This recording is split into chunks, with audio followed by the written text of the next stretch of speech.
আমার কন্যা বলল আমায় কাল, রোজ রোজ ভালো লাগে না খেতে একঘেয়ে মুসুর ডাল। তখন আমি বেজায় পাকে ভাবছি বসে বসে, দেখি তো তবে মুসুর ডাল রান্না করি কষে। কালো জিরে 5 ফোড়নের আজকে তবে ছুটি, রসুন বাবা যে ঝুড়ির থেকে এলেন গুটি গুটি। সঙ্গে নিলাম কাঁচা লঙ্কাটাকে, গাজর বিন নেমে এলো ফ্রিজের তাক থেকে। তারপরে কি অভিমান ডিম মশাইয়ের জানো, আমি তাকে আগে ভাগে ডাক দিইনি কেন।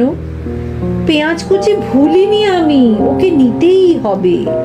সবকিছু কড়ায় পড়লে রান্না জমে যাবে।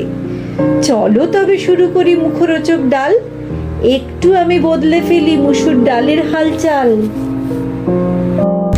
প্রথমেই আমরা পেঁয়াজ রসুন লঙ্কাটাকে চিড়ে নেব আর গাজর বিনকে সুন্দর করে কেটে নেব। মুসুরির ডাল যেন বাঙালির জীবনের রোজ নামচা। এই মুসুর ডাল না হলে আমাদের প্রত্যেক দিন যেন চলেই না, তাই না? ধুয়ে ভিজিয়ে রাখা মুসুরির ডালকে প্রেসার কুকারের মধ্যে নিয়ে গরম জল দিয়ে বা নর্মাল জলও দিতে পারেন, তার মধ্যে সামান্য নুন হলুদ আর একটু সর্ষের তেল দিয়ে প্রেসার কুকারের ঢাকনা বন্ধ করে 2 থেকে 3টে সিটি মেরে নেব।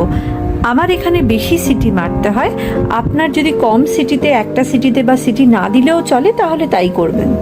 এবার কড়াই গরম হলে কড়াইয়ের মধ্যে সামান্য সর্ষের তেল দিয়ে ডিম দিয়ে স্ক্র্যাম্বলড এগের মতো বা ডিমের ঝুড়ির মতো করে নেব। কিন্তু হালকা পাতলা মসুরির ডাল খেতে খেতে আমাদের তো একটু ইচ্ছে করে না, একটু অন্যরকম খেলে কেমন হয়। সত্যি সত্যি তাই মেয়ের কথা শুনে ভাবলাম দেখি তো একটু অন্যরকম করলে কেমন হয়। এই স্ক্র্যাম্বলড এগ বা ডিমের ঝুড়ি কিন্তু পরেও করতে পারেন, এটা ম্যান্ডেটরি নয় যে আগে করতে হবে।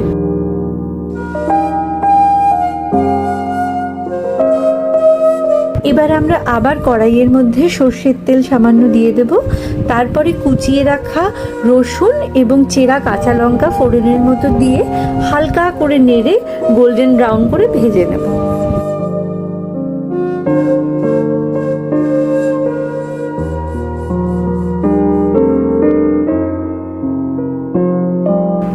রসুন গোল্ডেন ব্রাউন করে ভাজা হয়ে গেলে আমরা ঝিরিঝিরি করে কেটে রাখা পেঁয়াজ দিয়ে দেবো কড়াইয়ের মধ্যে।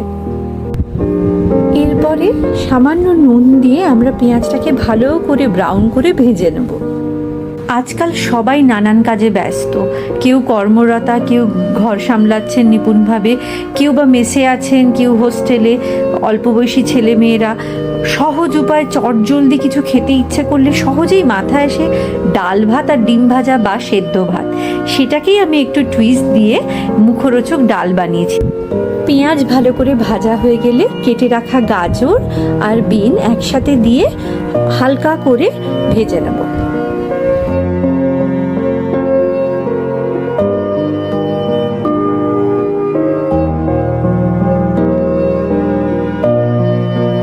গাজর আর বিন হালকা ভাজা হয়ে গেলে বা হালকা নরম হয়ে গেলে তখন সেদ্ধ করে রাখা মুসুর ডাল আমরা প্রেসার কুকার থেকে কড়াইয়ের মধ্যে ঢেলে দেব এবং তারপরে সামান্য জল দিয়ে দেব।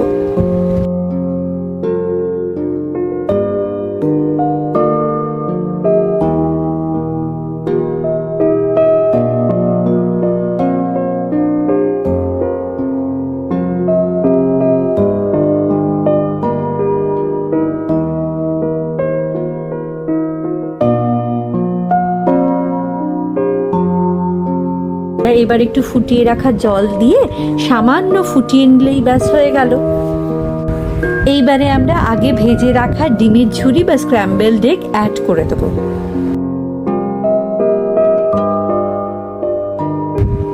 কিছুক্ষণ ফুটিয়ে নিলেই দেখবেন ডাল প্রায় তৈরি। আপনাদের পছন্দ মতো থিকনেস এসে গেলেই নামাবার সময় কেউ ধনেপাতা কুচিও দিতে পারেন।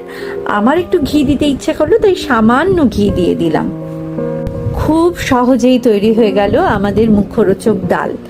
আশা করি বন্ধুরা খুব সহজে তৈরি হয়ে যাওয়া এই মুসুরির ডাল আপনাদের ভালোই লেগেছে।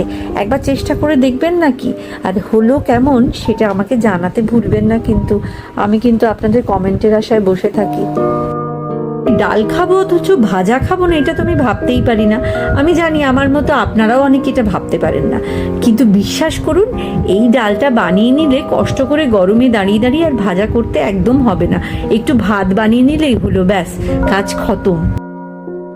চলুন বন্ধুরা, এবার তাহলে পরিবেশন করা যাক।